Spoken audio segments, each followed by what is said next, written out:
तो मेरा नाम है मनोज और मैं हूँ एक बीसीए स्टूडेंट्स। तो बीसीए स्टूडेंट का मैं एक फर्स्ट ईयर स्टूडेंट्स हूँ। तो मैंने सोचा चलो आज एक वीडियो बनाया जाए। बहुत दिन हो गए वीडियो भी नहीं बना पाया, कंटिन्यूसली कंसिस्टेंसी ब्रेक हो रही थी, तो मैंने सोचा चलो बना लिया जाए आज।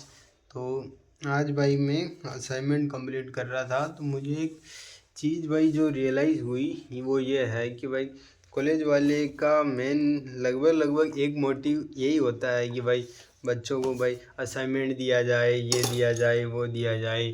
तो उससे क्या है कि भाई बच्चे ज़्यादा से ज़्यादा समय पे बिजी रहे और भाई असाइनमेंट कंप्लीट करते करते ऐसे कुछ ना कुछ भाई चीज़ें करते करते लगभग 3 साल कंप्लीट हो ही जाते हैं और स्किल डेवलपमेंट का उतना टाइम नहीं मिल पाता।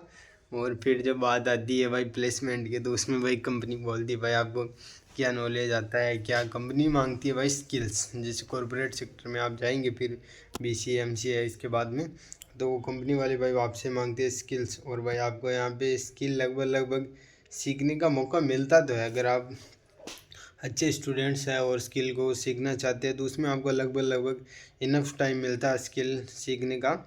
पर एक ये भी है कि भाई अगर ये असाइनमेंट वगैरह ऐसी चीज़ें ना कराई जाए, इसकी जगह कोई प्रैक्टिकल चीज़ें करवाई जाए, या इससे अच्छा कोई हर 1-2 महीने में एग्ज़ाम लिया जाए कि भाई तुम्हारे को। और भाई मैंने एक दिन सर से ऐसे ही पूछ रहा था, मैंने कहा सर जैसे बीसीए में प्लेसमेंट लगेगी क्या? तो सर ने मना कर दिया, देखो बीसीए में तो नहीं है और एमसीए में रमेश आईटी में है। तो मैं फिर सर ने बोला कि प्लेसमेंट में तो क्या है कि अगर जो अच्छे से पढ़ेगा और सीखेगा तो उसकी तो लग जाएगी कहीं ना कहीं। तो फिर सर ने बोला कि जैसे हम आपको सिखाएंगे HTML CSS जावास्क्रिप्ट, तो आप जैसे वो रिएक्ट सीखो।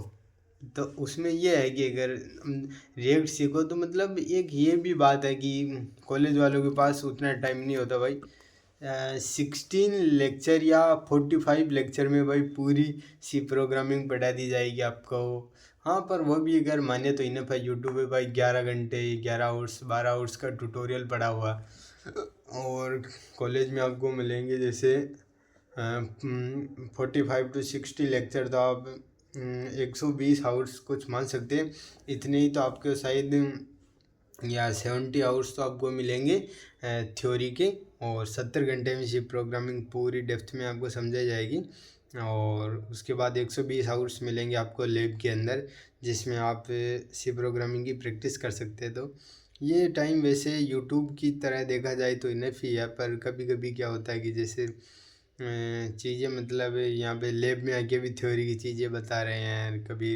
यही हाल भाई डीबीएमएस का, डीबीएमएस को भी भाई इतने ही समय में समझा दिया जाता है, आईटीपीसी सभी चीज़ें। तो उससे अच्छा किया भाई आप असाइनमेंट वगैरह है तो इनके साथ इनको भी कंप्लीट करें, क्योंकि करना ज़रूरी है। नहीं करेंगे तो कि कॉलेज वाली धमकी लगाते रहते डिग्री नहीं मिलेगी, ये नहीं होगा, वो नहीं होगा, बैक लगेगी, वापस फर्स्ट सेमेस्टर में पढ़ना पड़ेगा, ये वो पता नहीं कितनी कितनी चीज़ें बताते रहते हैं। तो ये भी ज़रूरी है, पर हाँ कि ये भी है कि असाइनमेंट बनाए तो भी सिर्फ असाइनमेंट नहीं बनाना कि लिख के छोड़ दिया कुछ बस रवा बना दिया। उसमें भी अगर बना रहे तो ध्यान से कुछ चीज़ों को देखते रहे कि कैसे बन रहा है नहीं बन रहा है। तो उसमें भी आप चीज़ों को ध्यान से, तो मेन मोटिव ये होना चाहिए आपका कि कुछ चीज़ों को जैसे असाइनमेंट भी कंप्लीट कर रहे हैं तो उसमें भी आप चीज़ों को सीखते रहे कि जैसे कि असाइनमेंट का टॉपिक क्या है, ये है वो, तो उसके अंदर अपन ने क्या लिखा। सिर्फ ऐसे उतारे नहीं चीज़ों को या सिर्फ लिखे नहीं कि चलो असाइनमेंट का जैसे टॉपिक है अपने डीबीएमएस का कि एग्रीगेट फंक्शन है, तो जैसे कि एग्रीगेट फंक्शन है विथ एग्जांपल लिखने हैं, तो उसमें आएगा काउंट, सम, मिनिमम, मैक्सिमम, और ये सभी लगभग 4 से 5 आएंगे। ऐसे नहीं कि सिर्फ आप इनको उतार रहे, उसके साथ आप इनको थोड़ा समझ समझ के अगर लिखेंगे कुछ करेंगे तो अच्छा है। बाकी तो क्या ही बोलना चाहेंगे आपको। बाकी तो अब तो यहाँ पे ऊपर लाइट लग चुकी है तो वीडियो क्वालिटी यहीं से भी बढ़िया आएगी। पहले तो भाई वीडियो बनाने के लिए भी बहुत थोड़ा कष्ट करना पड़ता था, इधर उधर रूम में जाना पड़ता था ये वो। अब तो भाई देखो उधर ऊपर ट्यूबलाइट एक लट्टू लग चुका है और उधर भाई ट्यूबलाइट लग चुकी है, तो एक नंबर अच्छे ही जाता था। आपके लिए जो भी चीज़ आप तक पहुँचानी होती था उतना कोई दिक्कत नहीं रहती। मैं यहाँ पे बैठे बैठे जैसे सो रहा हूँ, पढ़ रहा हूँ, जो भी कर रहा हूँ, बैठे बैठे आपके लिए वीडियो बन जाती है, अपलोड हो जाती है। तो अब तो दिक्कत तो नहीं। तो आज की वीडियो को अपन यही पेंट करेंगे। तो आज की वीडियो का मेन मोटिव था कि कॉलेज में जो आपके मेन सब्जेक्ट्स हैं उनके साथ स्किल डेवलपमेंट पे भी आप अपने खुद पे फोकस करिए। ये आज के वीडियो का मेन जो मूल मंत्र मान सकते हैं। तो आज की वीडियो को अपन यहीं पे एंड करिए। लाइक शेयर एंड सब्सक्राइब कीजिएगा। एंड जय हिंद एंड जय भारत।